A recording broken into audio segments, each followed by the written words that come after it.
Kano wena. Ano tlo ba lebella hela ga bangapane. Nana, are ye?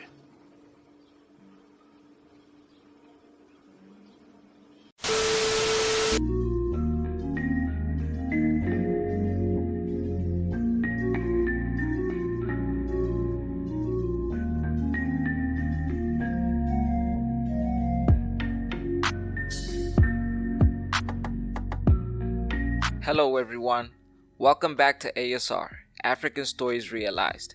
This is our weekly review of The Wife Season 3. Don't forget to like and subscribe, let's get into it.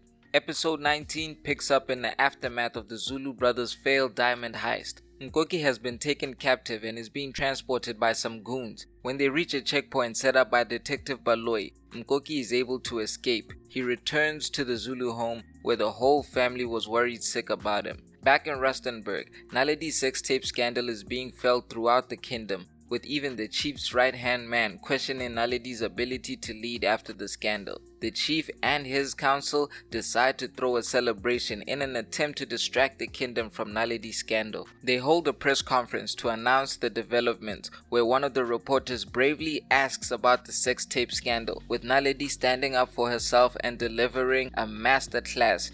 Back at the Zulu home, the brothers follow up with their diamond scamming partner, and he suggests that they scam illegal miners in the northwest. Meanwhile, Qhawe is determined to find out who planted the cameras in the private jet and prove his innocence to Naledi. The episode ends with Qhawe coming closer to confirming what he'd already suspected, obtaining footage that might prove Tidi is responsible for sabotaging her sister. Episode 20 picks up in Rustenburg, where Naledi confronts her sister for throwing her under the bus, and as Naledi begins to regain favor with the kingdom, Tidi begins to show her true colors as the sisters clash throughout the episode. Meanwhile, at the police station, Detective Baloyi is still on the Zulu brothers' trail and decides to pay them a visit. Nothing really happens, but I believe he might have planted a listening device in Hlomu's restaurant. The entire episode, the Zulu brothers have been plotting a heist on the Zamazamas in the northwest, and the episode ends with them actually pulling it off. At first I thought they were going to actually mine the diamonds for themselves, but they bypass all that and rob the Zamazamas after a hard day's work. We get a big revelation here when we find out that Sillo,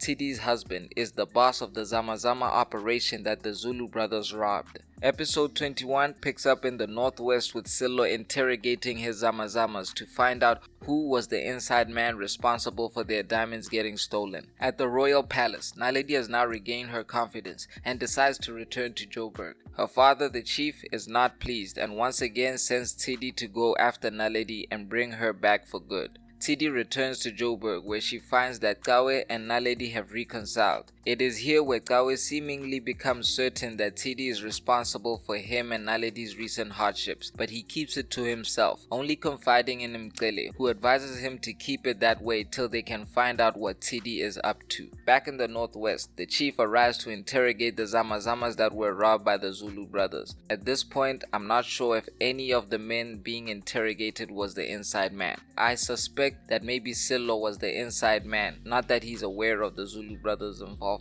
Back in Joburg, Xoli brokers an 8.5 million rand deal for the stolen diamonds, and the brothers waste no time spending their money. The episode ends with Qhawe surprising Naledi with a new home, and she pulled a sema and fainted in the middle of the house. It was such a dramatic fall, I couldn't stop laughing. Hlomu didn't feature too much this week, but she's making preparations for the opening of her restaurant. I love how they connected the diamond scams with the Zamazamas in the northwest and consequently Naledi's family. It's all gonna kick off when the chief finds out that Qhawe and his brothers were the ones that stole from him. We're putting together a little survey, so do me a favor and comment down below with your top 5 South African shows of the year. I'll be back again next week with another review. Don't forget to like and subscribe. This is ASR, for the love of African filmmaking and storytelling.